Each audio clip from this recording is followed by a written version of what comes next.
제 146편.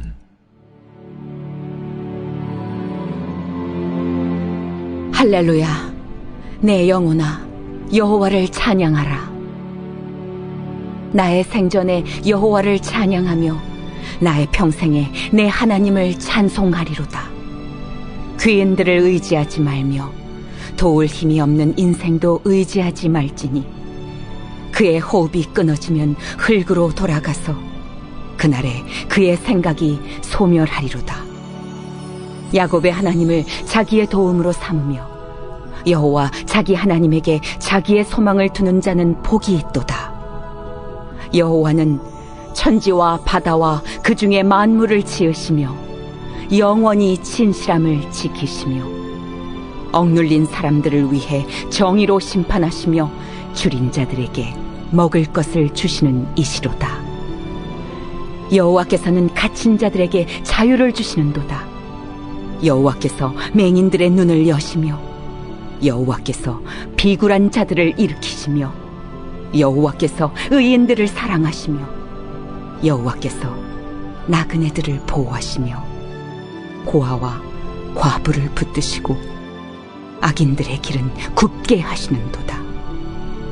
시온아, 여호와는 영원히 다스리시고 네 하나님은 대대로 통치하시리로다. 할렐루야.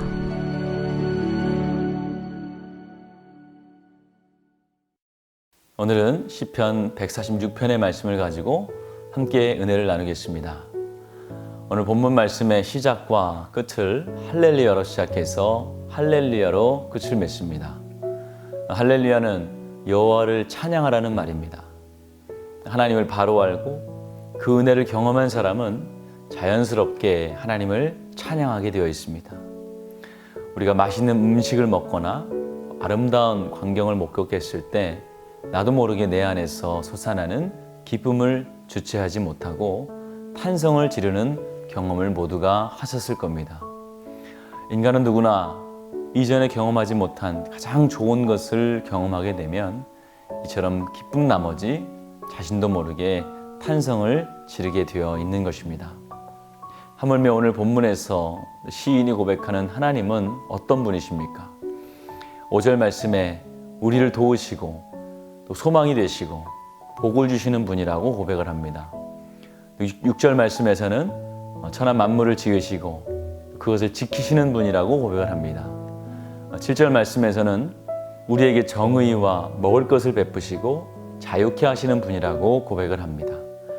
계속해서 이어지는 8절에서 10절까지의 말씀에서 보지 못하는 자를 보게 하시고 우리를 일으키시고 사랑하시며 보호하시고 붙드시고 통치하시는 하나님이라고 고백을 하고 있습니다. 여기에 기록된 단 한 가지 은혜를 받았다 하더라도 찬양하지 않을 수 없을 것입니다. 하나님은 이 모든 은혜를 우리에게 베푸실 뿐만 아니라 더 많은 은혜를 주시는 분이십니다. 자신이 받은 은혜를 기억하고 매일 주시는 은혜를 깨닫고 신실하신 하나님께서 앞으로도 변함없이 은혜 주실 것을 믿는 자들을 우리는 성도라고 부르는 것입니다. 성도는 하나님께 받은 은혜를 체험한 사람들이고 그것을 찬양하는 것에 열정이 흘러넘치는 사람들입니다. 그 대표적인 예가 바로 다윗입니다. 다윗은 양을 치는 목동이라는 낮은 자리에서도 하나님을 찬양했습니다. 또 사울에게 쫓기는 도망자의 자리에서도 하나님을 찬양했습니다. 인간이 누릴 수 있는 가장 존귀한 자리인 왕의 자리에서도 하나님을 찬양했습니다. 얼마나 하나님의 은혜에 감사하면서 열정적으로 찬양을 했는지 왕의 신분을 잊어버리고 신하들과 종들 앞에서 몸이 드러날 정도로 찬양을 했습니다.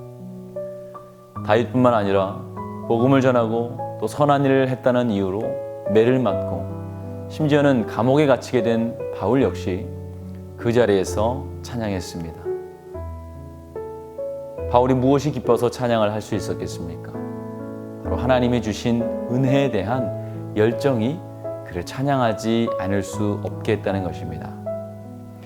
이것이 하나님의 은혜를 온전히 믿는 자들의 반응인 것입니다. 본문 5절에서도 동일하게 고백을 합니다.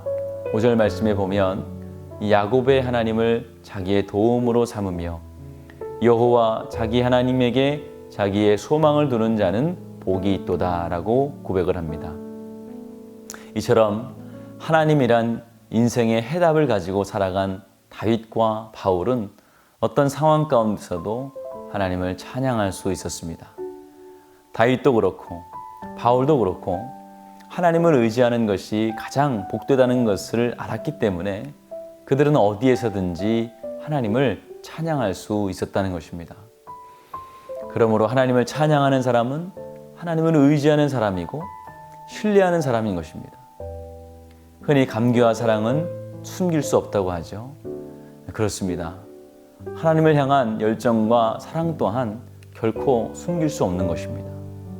감기에 걸린 사람에게는 열과 기침이 나타나고 사랑에 빠진 사람은 얼굴빛이 달라지는 것처럼 은혜 받은 자는 찬양하게 되어 있는 것입니다. 사랑하는 성도 여러분, 하나님은 우리 모두에게 찬양받기를 원하십니다. 그것은 다시 말해서 우리 모두가 하나님의 은혜를 경험하길 원하신다는 것입니다. 오늘 하루도 하나님의 은혜 안에서 마음껏 찬양하고 기뻐하시는 우리 성도님이 되시기를 주님의 이름으로 축원을 드립니다. 우리 함께 기도하겠습니다. 오늘도 함께 공동기도 제목을 읽고 합심하여 기도한 후에 각자의 구할 것을 하나님께 구하도록 하겠습니다. 오늘 화요일 공동기도 제목을 함께 읽겠습니다. 시작. 코로나가 속히 종식되도록 기도합시다. 예배와 일상이 회복되도록 기도합시다. 아멘. 함께 기도하겠습니다. 좋으신 아버지 하나님, 은혜와 사랑을 감사합니다. 오늘도 우리와 함께 하시며 우리에게 늘 은혜를 베푸심을 감사합니다.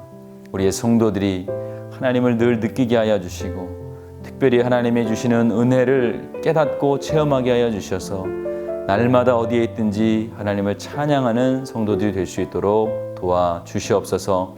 하나님, 코로나가 하루속히 종식될 수 있도록 주님 도와주시옵소서. 하루속히 예배가 온전히 회복될 수 있도록 도와주시며 우리의 온 성도들이 코로나로 인하여 고통받지 않게 하시고 단 한 명도 확진자가 나오지 않도록 주여 보호하여 주시옵소서. 어려운 때이지만 그들의 생업을 지켜주시며 특별히 선교가 막히지 않도록 주님 도와주시옵소서. 담임 목사님 사역 가운데 늘 성령님 앞서 운행하여 주시옵소서. 말씀을 전하시고 기도하실 때마다 성령님 역사하여 주셔서 성령이 하시는 역사가 놀랍도록 일어나게 하여 주시옵소서. 다음 세대를 주님 기억하여 주셔서 그들이 어디에 있든지 주님께서 눈동자처럼 지켜주시며 특별히 예배의 자리를 지키게 하여 주시며 어려서부터 하나님을 예배하고 주님의 말씀을 듣는 것을 기쁨으로 여김으로 축복받는 자녀들 될 수 있도록 도와주시옵소서. 아프신 분들이 있습니다. 하나님, 예수의 손, 보혈의 손으로 안수하여 주셔서 깨끗하게 나음을 얻게 하시며 정결케 하여 주시며 강건케 하여 주시옵소서. 예수님의 이름으로 축복하며 기도하였습니다. 아멘.